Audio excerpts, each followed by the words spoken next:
ابن عمر کے اس قول کو کہ انہوں نے 4 اونٹوں کے بدلے 1 سواری اس شرط پر خریدی کہ سواری کے مالک کو وہ 4 اونٹ مکہ اور مدینہ کے درمیان ایک بستی ہے اس جگہ پر میں آؤں گا اور وہاں پر تم کو وہ ادا کیے جائیں گے۔ 4 اونٹ دے کر 1 سواری خریدی اور وہ سواری بھی ادھار خریدی۔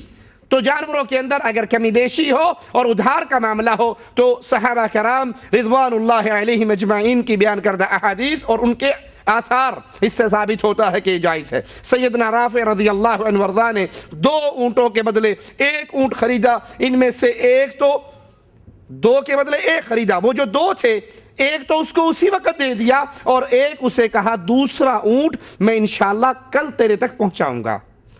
ادھار کی صورت ہے تو یہ جائز ہے۔ ابن عباس رضی اللہ عنہما فرماتے ہیں کبھی کبھی 1 اونٹ 2 اونٹوں سے بہتر ہوتا ہے۔ سیدنا ابن مسیب رضی اللہ عنہ وارضاہ فرماتے ہیں 2 اونٹوں کے بدلے 1 اونٹ اور 2 بکریوں کے بدلے 1 بکری کی ادھار خرید و فروخت میں کوئی سود نہیں ہے۔ اسی طرح انسان ضرورت مند ہوتا ہے کرنسی چینج کرنے کا، پیسے چینج کرنے کا۔ تو آئیے ذرا امام مالک رحمہ اللہ کے اس قول کو سنتے ہیں۔ فرماتے ہیں ہمارے نزدیک سونے کو سونے کے بدلے، چاندی کو چاندی کے بدلے وزن کر کے فروخت کرنا نقد صورت میں جائز ہے۔ سونے کو سونے کے بدلے، چاندی کو چاندی کے بدلے وزن کر کے نقد صورت میں فروخت کرنا جائز ہے۔ کوئی 10 دینار ایک انسان کے پاس ہیں، وہ کہتا ہے یہ 10 دینار تم لے لو اور تمہارے پاس 11 دینار ہے وہ مجھے دے دو۔ اب 10 دینار اور 11 دینار کو جب تولا جاتا ہے تو وزن برابر ہے، وزن برابر ہو اور ادھار نہ ہو، نقد ہو تو اس میں کوئی حرج نہیں، بھلے عدد میں کمی بیشی ہو جائے۔ تعداد میں کمی بیشی ہو گئی نا، ایک کے پاس 10 ہے اور ایک کے پاس 11 ہے، وہ 10 دے کر 11 لے رہا ہے، عدد تو بڑھ گیا اس کا، نوٹ تو زیادہ ہو گئے لیکن وزن برابر ہے، مالیت برابر ہے، قیمت برابر ہے۔ لہذا سونے کو سونے کے بدلے اور چاندی کو چاندی کے بدلے فروخت کرنے میں اعتبار وزن کا ہوگا، تعداد کا نہیں۔ کسی کے پاس سونے کے چند 10 ٹکڑے ہیں، ہمارے ہاں تو نوٹ چلتا ہے نا، پہلے یہ درہم اور دینار کی صورت میں سونے کے سکے چلتے تھے۔ کسی کے پاس سونے کے 10 سکے ہیں اور دوسرے کے پاس سونے کے 5 سکے ہیں، وہ بیچنا چاہتا ہے۔ اگر یہ 10 اور 5 وزن میں برابر ہیں، تعداد میں تو فرق ہے لیکن اگر یہ وزن میں برابر ہے اور نقدن یہ سودا کیا جائے تو کوئی حرج نہیں۔ صحیح بخاری میں ہے، سیدنا مالک بن انس رضی اللہ عنہ وارضاہ سے روایت ہے، وہ فرماتے ہیں میں نے کہا کون درہم تبدیل کرے گا؟ میرے پاس درہم ہے۔ حضرت مالک فرماتے ہیں میں نے اعلان کیا میرے پاس درہم ہے، کون درہم چینج کرے گا، تبدیل کرے گا؟ تو حضرت طلحہ بن عبید اللہ رضی اللہ عنہ وارضاہ جو کہ عمر بن خطاب رضی اللہ عنہ وارضاہ کے پاس موجود تھے، انہوں نے کہا ہمیں اپنا سونا دکھائیے، آپ کے جو درہم ہے جو سونا ہے وہ ہمیں دکھائیے، جب میرا خادم آئے گا تو اس کے بدلے وہ چاندی میں آپ کو دے دوں گا۔ یہ سونا لے کر سونے کے بدلے چاندی دی جا رہی ہے، لیکن اب یہاں پر فرق کیا ہے ذرا باریک ملاحظہ کیجئے۔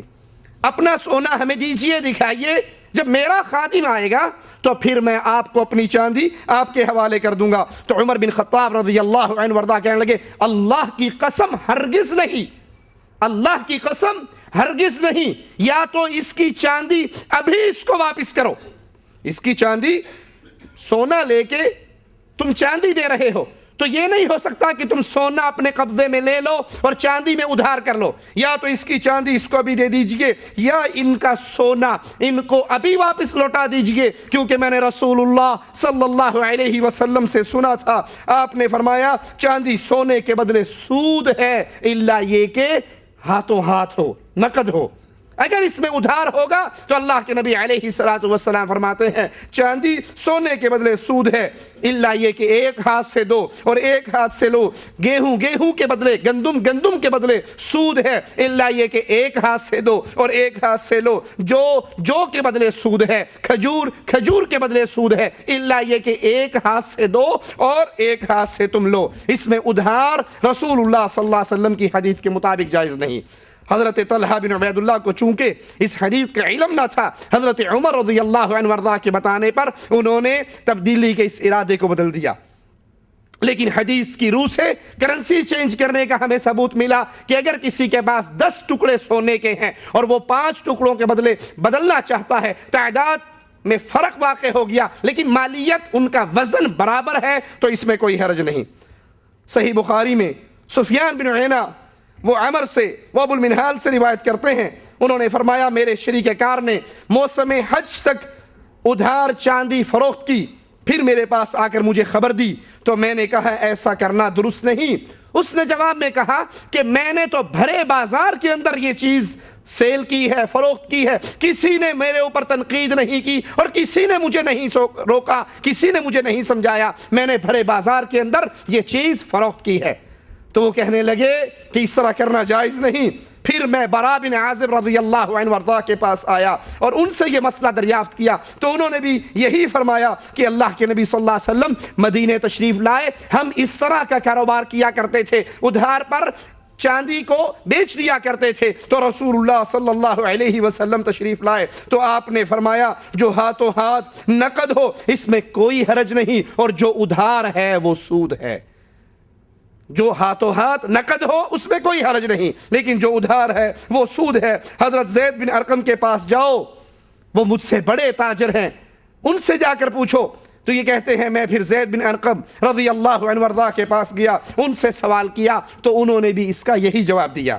صحیح بخاری میں ہے رسول اللہ صلی اللہ علیہ وسلم نے فرمایا چاندی کے بدلے چاندی، سونے کے بدلے سونے کی خرید و فروخت سے اللہ کے نبی نے منع فرمایا مگر برابر برابر۔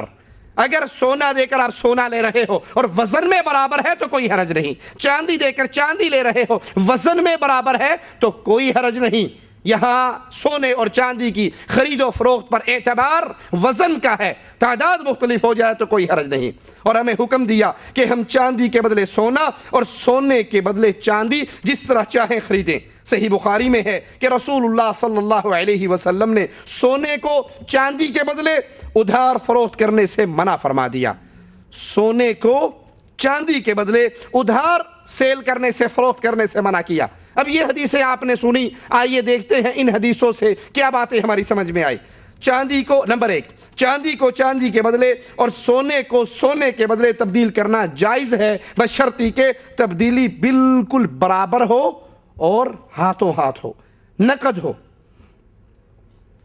سونے کو چاندی کے بدلے اور سونے کو سونے کے بدلے تبدیل کرنا جائز ہے، خرید و فروخت جائز ہے۔ شرط کیا ہے؟ پہلی شرط کہ ان کی مالیت، ان کا ویٹ، ان کا وزن برابر ہونا چاہیے۔ دوسری شرط کیا ہے؟ وہ نقد ہونا چاہیے۔ نمبر 2، سونے کو چاندی سے اور چاندی کو سونے سے تبدیل کرنا جائز ہے بشرطی کہ تبدیلی ہاتھوں ہاتھ ہو، نقد ہو، ادھار کا معاملہ نہ ہو۔ رہی سونے اور چاندی میں کمی بیشی اس طور پر کہ وزن میں سونا چاندی سے یا چاندی سونے سے زیادہ ہو تو اس میں کوئی ممانعت نہیں، شرط یہ ہے کہ یہ سارا معاملہ انسان نقد میں کرے، ادھار میں نہ کرے۔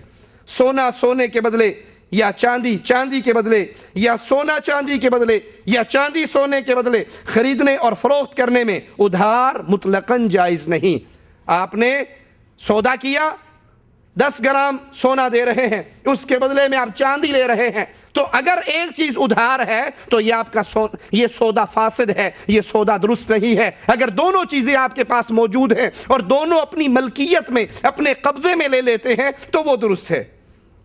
چنانچہ کوئی شخص کیشیئر سے سونے کی کرنسی سونے ہی کی دوسری کرنسی سے تبدیل کرنا چاہے اور دونوں میں سے ایک اپنی کرنسی دوسرے کے حوالے کر دے اور دوسرا اپنی کرنسی کی ادائیگی میں تاخیر کرے، بات کا وعدہ دے کہ پھر دوں گا، ادھار کرے، تو ایسا کرنا جائز نہیں، کیونکہ حدیث کی جو شرط ہے کہ ہاتھوں ہاتھ نقد آپ کی ملکیت میں وہ چیز آ جائے۔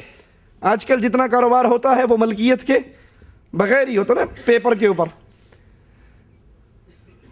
کہیں ہاؤسنگ سوسائٹی بنتی ہے، نہ زمین کا وجود ہے نہ کسی اور چیز کا وجود ہے، پلاٹ وہاں پہ 10 ہیں اور فارم اس کے اتنے بک گئے، اب وہ کاغذوں کے اندر ہی چیز، بیچنے والا اس سے 20,000 کا پیپر خرید رہا ہے، آگے 40 میں بیچ رہا ہے، اس 20 والا نے بھی اپنے قبضے میں نہیں لیا، 40 والا لاکھ کا بیچ رہا ہے، اس کو بھی نہیں پتا پلاٹ کہاں ہے، اس نے بھی اپنے قبضے میں، وہ انٹرنیٹ سے یا کاغذی کاروائی سے اس چیز کو سیل کر رہے ہیں۔ اور حدیث میں خرید و فروخت کی بنیادی شرط کیا ہے؟ وہ چیز آپ کی ملکیت میں آ جائے، آپ کے قبضے میں آ جائے۔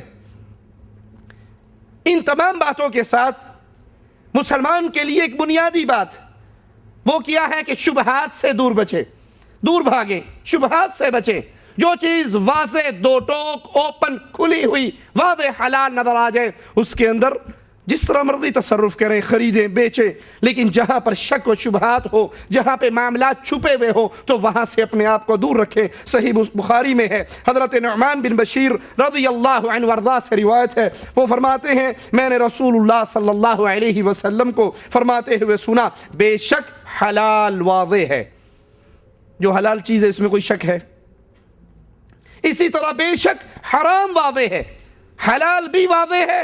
دودھ پینا حلال ہے بشرطی کہ چوری کا نہ ہو، گوشت کھانا حلال ہے، حلال چیزیں واضح ہیں آپ کے سامنے۔ حرام واضح ہے، زنا حرام ہے، سود حرام ہے، چوری حرام ہے، ڈاکہ حرام ہے، بدکاری حرام ہے۔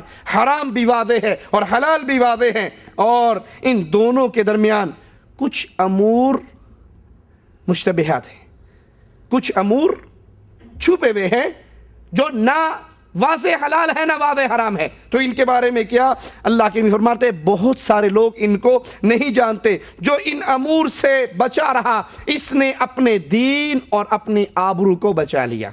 جو چیز واضح نہیں ہے، اوپن نہیں ہے، اس سے جو بچا رہا، اللہ کے رسول صلی اللہ علیہ وسلم کیا گارنٹی دے رہے ہیں؟ اس نے اپنے دین کو بچا لیا، اس نے اپنی آبرو، اپنی عزت کو بچا لیا۔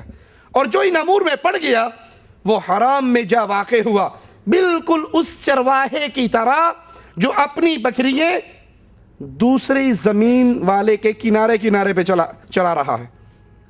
بھئی تیری زمین اتنی کھلی ہے تو اندر چرا، وہ زمین کے بارڈر پہ چراتا ہے اور ساتھ بارڈر دوسرے کی چراگاہ کا ہے۔ تو ممکن ہے نا کوئی بکری ادھر سے منہ مار لے، ممکن ہے کوئی بھینس اس کی ادھر چلی جائے اور اس کا چارہ خراب کر دے۔ تو اللہ کے نبی صلی اللہ علیہ وسلم یہ مثال دے کے کیا سمجھاتے ہیں کہ اس چرواہے کی طرح جو چار دیواری کے ارد گرد چراتا ہے اور اندیشہ ہوتا ہے کہیں اس کا جانور اس میں نہ چر لے۔ سن لو، ہر بادشاہ کی چار دیواری ہے، ہر بادشاہ کی چار دیواری ہے، اور یعنی بندشیں ہیں۔ چار دیواری سے مراد بندشیں ہیں، پابندیاں ہیں۔ اس نے یہاں ڈیڈ لائن دی ہوئی ہے، یہاں آپ کو پابند کیا ہوا ہے، یہ نہیں کرنا، یہ نہیں کرنا۔ اور رسول اللہ صلی اللہ علیہ وسلم فرماتے ہیں کہ اللہ کی چار دیواری اس کے حرام کردہ امور ہیں۔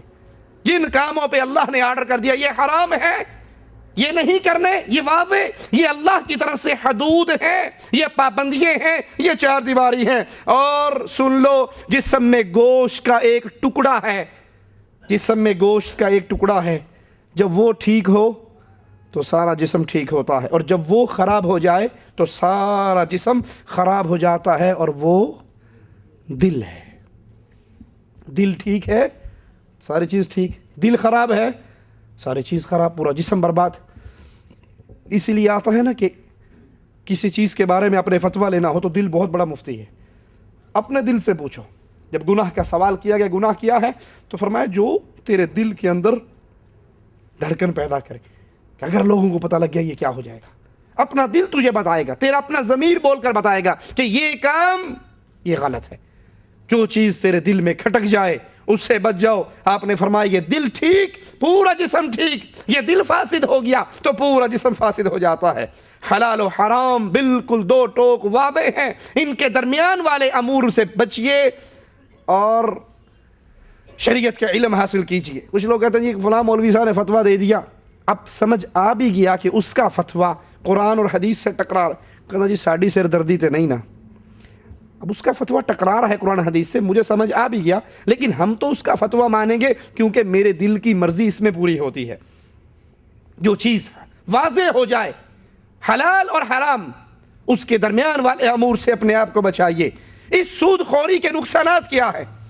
اس سے انسان کی زندگی، مسلمانوں کا معاشرہ، اس انسانی معاشرے پر کیا چیزیں واقع ہوتی ہیں؟